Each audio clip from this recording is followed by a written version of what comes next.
Aaron Brooks has taken home a bronze medal in the 86 kilogram weight class and proved once again that he definitely belonged at the Paris Olympics.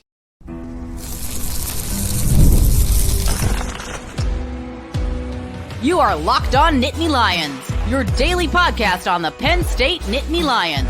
Part of the Locked On Podcast Network, your team every day. It was all Aaron Brooks in that bronze medal match. Kyle Dake surrenders 20 points in his latest bout, and Kyle Snyder and Zain Retherford still have a chance to get a medal for the U.S. This is Locked On Nittany Lions. I'm your host, Seyko, and thanks so much for making us your first listen and watch every single day. We are free and available wherever you get your podcasts, including YouTube, as we're talking more Olympic wrestling and wrestlers that are related to Penn State wrestling and the Nittany Lion Wrestling Club. And who better to help me talk about that than Joe Smeltzer of Nittany Sports, now beat reporter for Penn State football, men's basketball, and wrestling. Aaron Brooks wins 5-0 against Shapiev of Uzbekistan in the bronze medal match.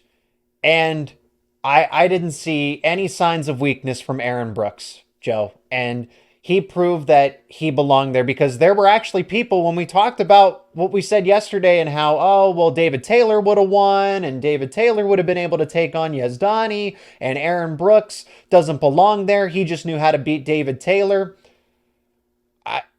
Brooks's performance speaks for itself. And it was that close. Again, if he had 5 more seconds, he would have been in that gold medal match, Joe. But he wins 5-0 against one of the best in the world in Shapiev and brings home a bronze medal. Yeah, and Shapiev wrestled a good match too. I thought so, and Jordan Burroughs even mentioned it during the match. At one point, there were 2 big moments I felt, and one of them was kind of a bang-bang type of deal where it looked like Shapiev might have forced Aaron Brooks out. That would have given them a point to make it 2-1. I haven't seen that since it happened in real time, so I don't know if it was a force out or if it wasn't. Jordan Burroughs thought it was a force out. And then there was that passivity warning where Aaron Brooks needed 30 seconds to score, or else he would have conceded a point. And with, I think, 10 seconds left on that clock, he ends up getting a takedown to make it 4-0, and that more or less ended the match. He ended up adding another point to make it 5-0. But he beat, as you mentioned, Zach, one of the best wrestlers in the world at that weight class, and beat him while the guy was wrestling pretty well. I don't think he caught Shapiev on an off day. Going back to when he lost that heartbreaker to Ramazanov, thus ending his gold medal dreams, we wondered going forward if Brooks would have been physically 100%, because he was in some pain in that matchup, so we were wondering how he'd respond to that. And B, we wondered what the mental end of that game would have been for Aaron Brooks too. Would he have been able to shake off narrowly missing out on the chance to wrestle for a gold medal? Physically, he looked pretty darn good, I would say. If he was hurt, it didn't really show. And mentally, he was strong too, really from the get-go. Aaron Brooks was Aaron Brooks. And the medal game, Zach, I think is even more impressive given what happened earlier in the day with Kyle Dake being upset, Spencer Lee being upset in their matches. So I don't know. Obviously, Brooks had to lock in and think about his own bout, so I don't know how much he would have focused on the matches beforehand, but I'm assuming he, at the very least, knew what was going on.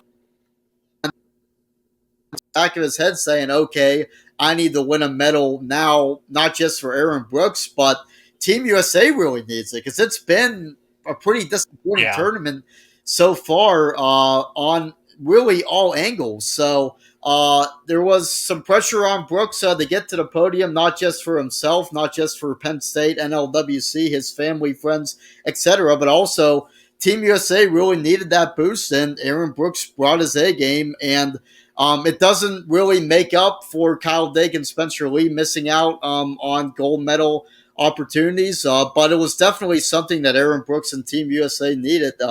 He delivered, and being a gold medalist at the age of 24, that's a pretty good place to be, and he'll have at least one more opportunity, I'm sure, to win Olympic gold. Joe, I think you bring up a lot of great points. Him being 24 years old, so mature, mentally sound, because his demeanor never really changed. It was consistent the whole time. He's always smiling when he's walking out of the tunnel, right? If we had seen a different Brooks show up today and wrestle against Shapiev, just kind of a stoic demeanor. And it's like, Brooks seems to be a happy guy when he's wrestling. And that's my point, is that he doesn't change things up. He still goes about his business. And again, for 24 years old, that's really impressive.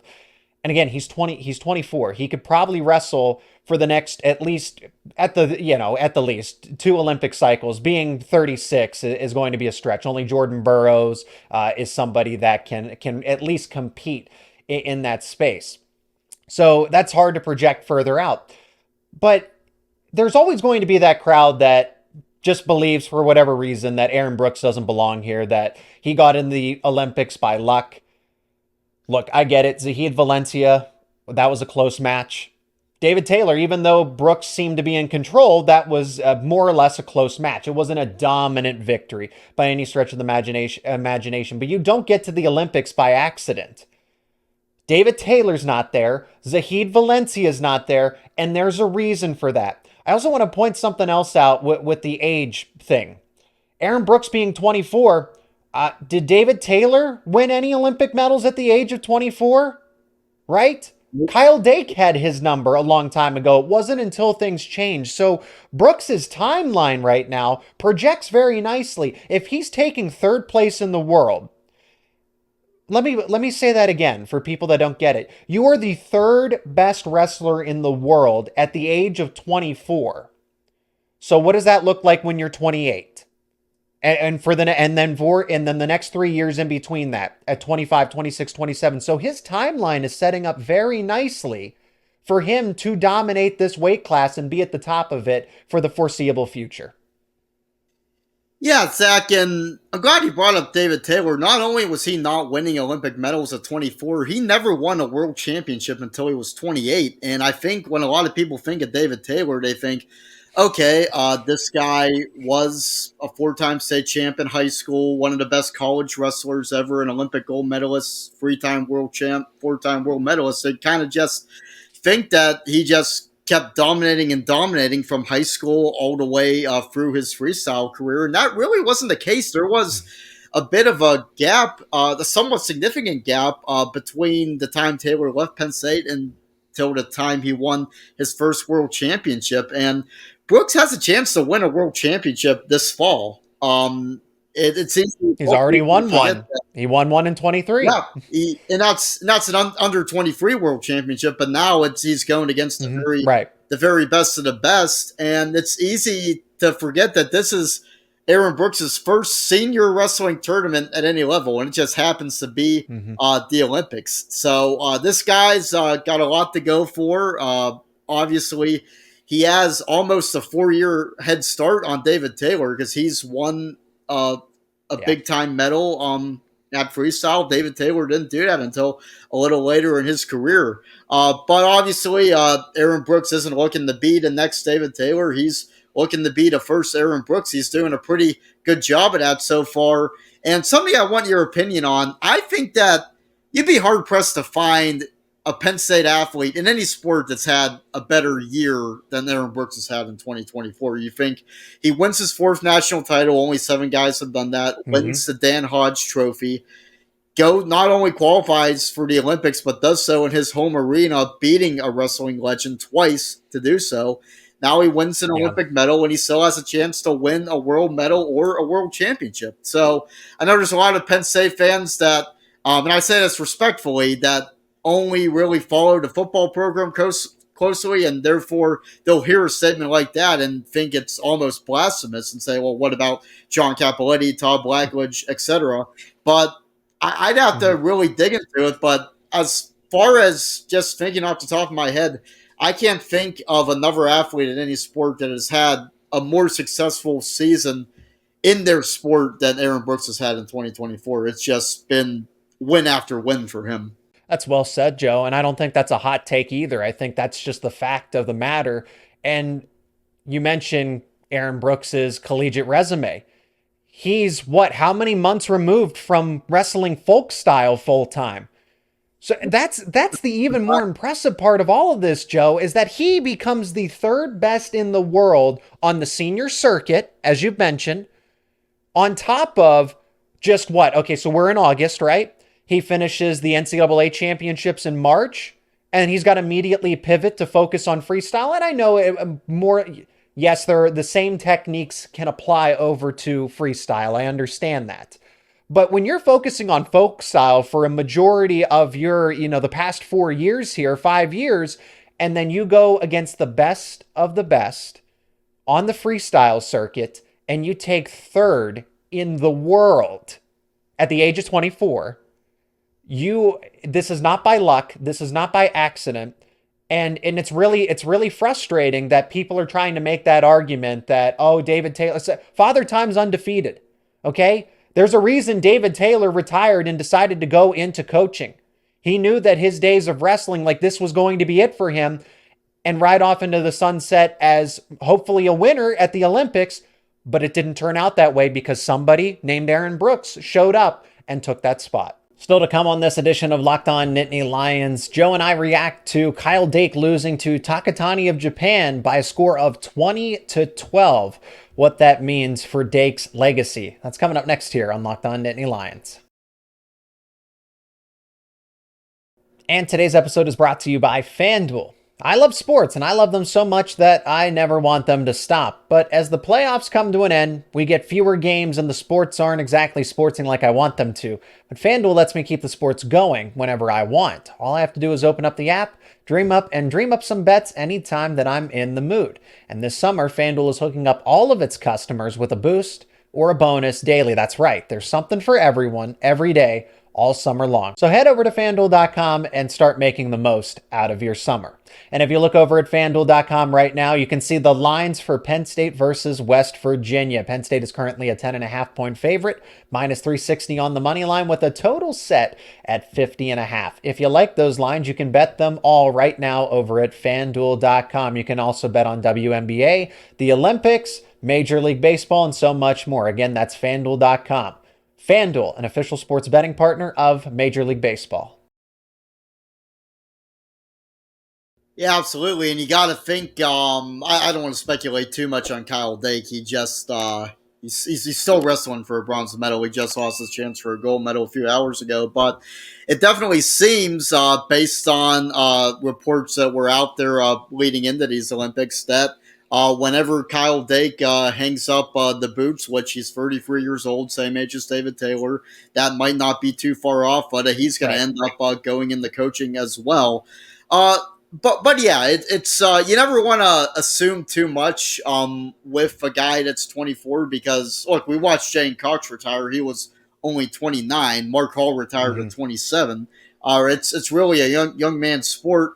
But Brooks, you made a great point, Zach, with going from folk style to freestyle. At the end of the day, it's still wrestling, but one of the beauties of this sport is that you're wrestling not only a different style, but you go, 1 month you're clearly the best at the college level, and now you got to wrestle guys that have been wrestling in wrestling doesn't technically have the pros, but at the top of wrestling, guys that have been at that stage for years, and you got to go wrestle them right after you're wrestling in college. That's not something we see in the NFL. And MLB, you have the minor leagues for a reason. NBA, you don't really see it too much. There's at least like a 5-6 month gap before guys have to make that transition. So, yeah, what Aaron Brooks has done this year has been absolutely remarkable, and I'm very excited for the World Team Trials, and if he makes it there to World Championships, to see if he can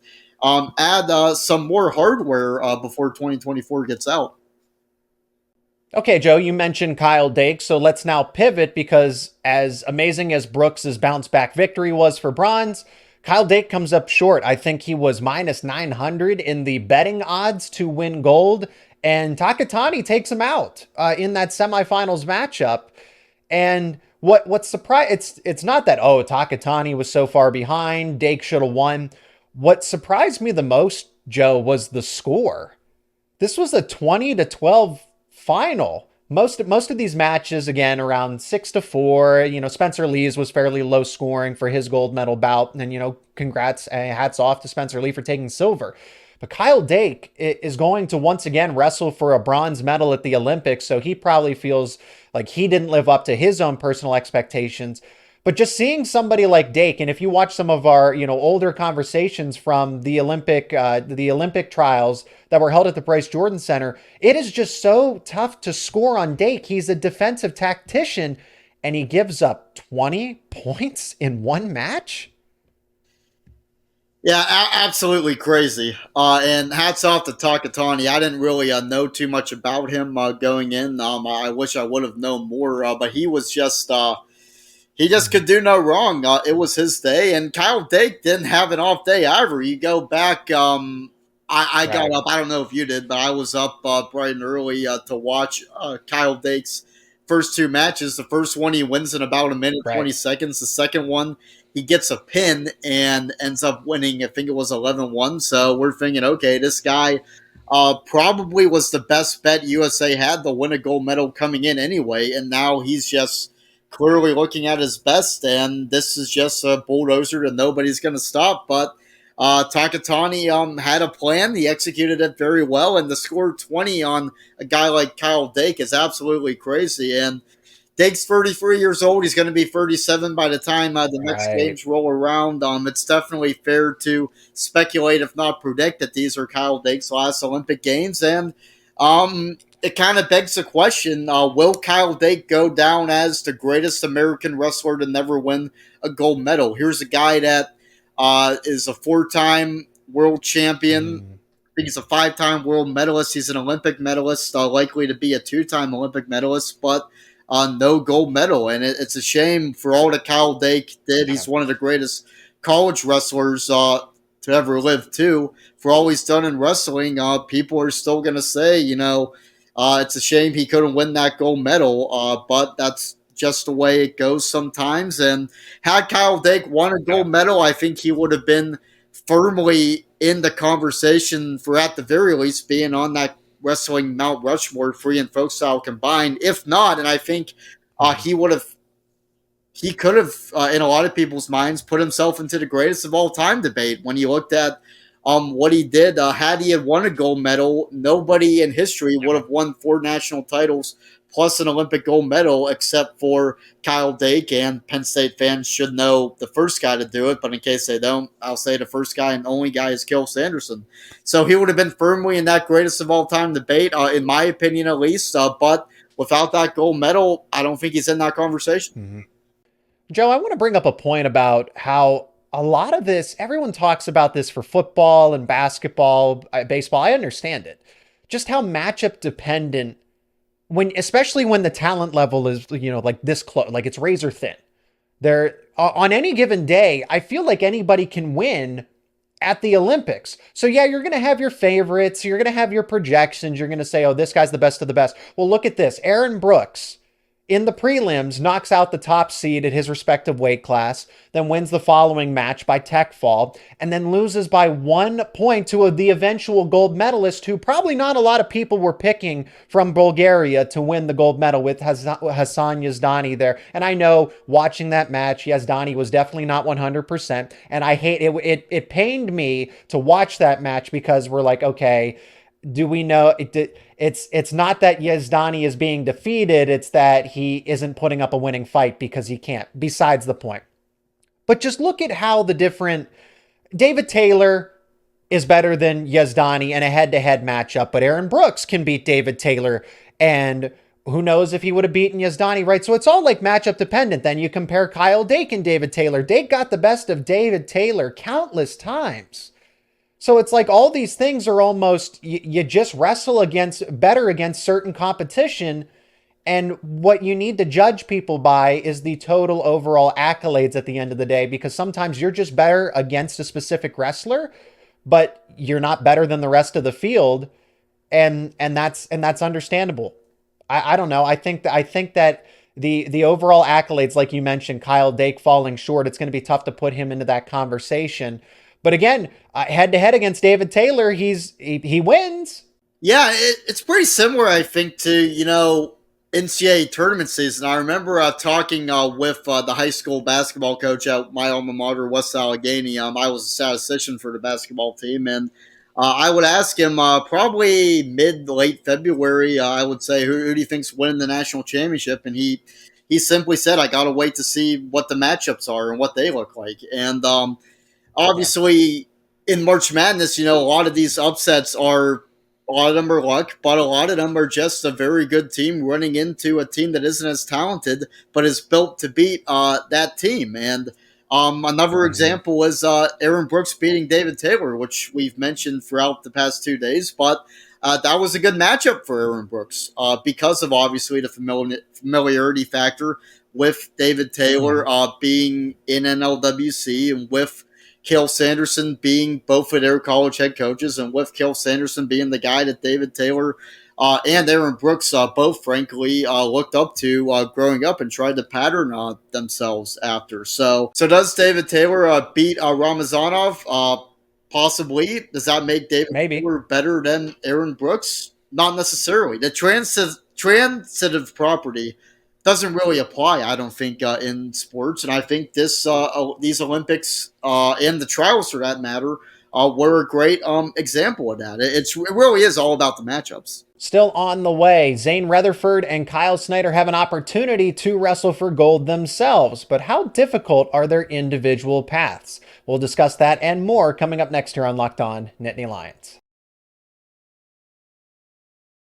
Today's episode is also brought to you by Gametime. You got to download the Gametime app because buying tickets to your favorite events should not be stressful. It's still summertime, and that means it's a great time to get tickets to Major League Baseball games. I, for one, use the Gametime app myself when I am buying Major League Baseball tickets because it is the fastest and easiest way to get tickets for MLB games. And get this, prices will actually go down on the app as it gets closer to first pitch for those baseball games. You get last minute deals, so you can save up to 60% on those last minute tickets for Major League Baseball, but sports in general, music, concerts, comedy, theater, and so much more. You also have exclusive in-app deals, zone deals, and flash deals that can get you even more discounts. And probably my favorite feature is the panoramic view of the seat that you get before you buy your ticket. So if you've never been to a venue or a stadium, you get a preview of what it's going to look like from those seats. Take the guesswork out of buying tickets with Gametime. All you got to do is download the Gametime app, create an account, and use promo code LOCKEDONCollege for $20 off your first purchase. Terms apply. Again, create that account and use promo code LOCKEDONCollege for $20 off your first purchase. Download Gametime today. Last minute tickets, lowest price, guaranteed. Let's finish with Kyle Snyder and Zain Retherford, who have opportunities to win gold. Even though Kyle Snyder, I don't think, is an overwhelming favorite in this case, even though I like to believe so. The competition at 97 kilos, again, there's limited margin for error here. Anybody can win on any given day, any given match, but Kyle Snyder is up there to win 97 kilos. Zain Retherford's got a really tough matchup, Joe. I mean, this is probably Amuzad is one of the best wrestlers that if not the best wrestler that he could face out of Iran. I mean, Iran is, to speak for the country, just they know how to produce wrestlers left and right. There's always somebody that was contending for a medal at each of these 6 weight classes. So, and it doesn't get easier for Retherford, somebody who was on what looked to be a dark horse path to potentially get a gold medal, but I don't like his odds at this point, to say the least. Yeah, it's tough. And for whatever reason, maybe it was just a random luck of the draw. Maybe it's some anti-American bias, which I'm not making that accusation, but plenty of others certainly have been on social media. And maybe it's the fact that Retherford's path to the Olympics was a little different than most people. He didn't dominate that last chance qualifier the way Spencer Lee did. He did lose a match, had to have a little help just to get back in position to qualify, and he ended up getting that help and then helping himself too by winning. I think it was 3 matches, maybe 4 matches on the final day.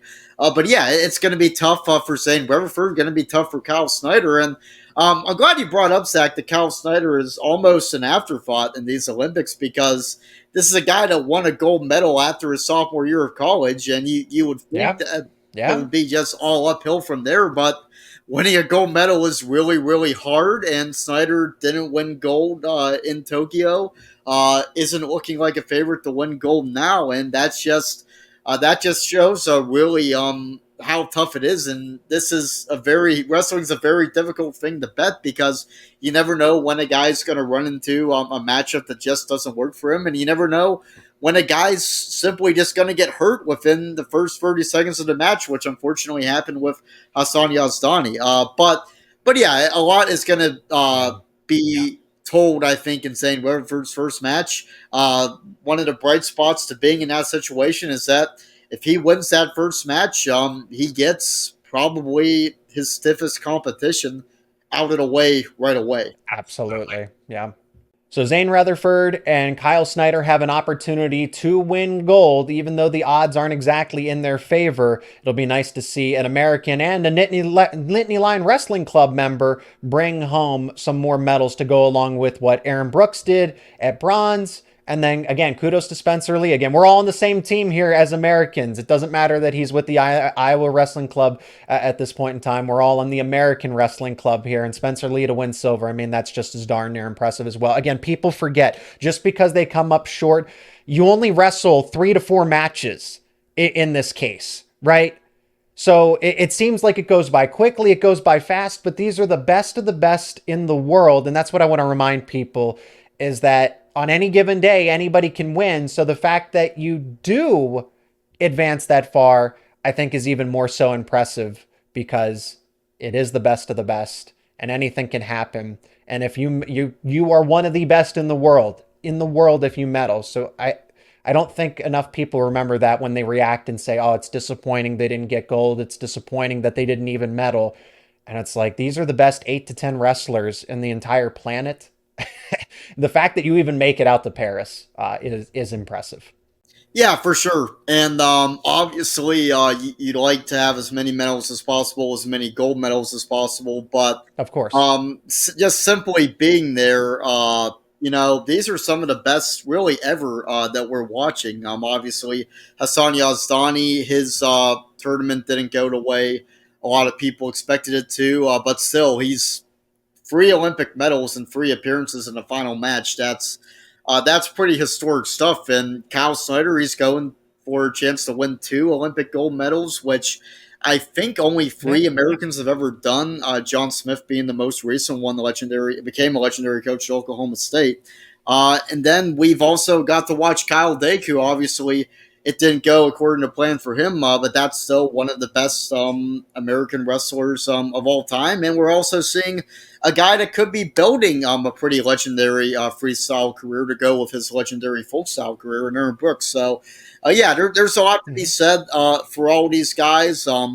So far, we would have liked to have seen more medals. And also, I should mention the guts of Spencer Lee, going back to when the NCAA title championships ended in 2023 with the health issues that Spencer Lee dealt with.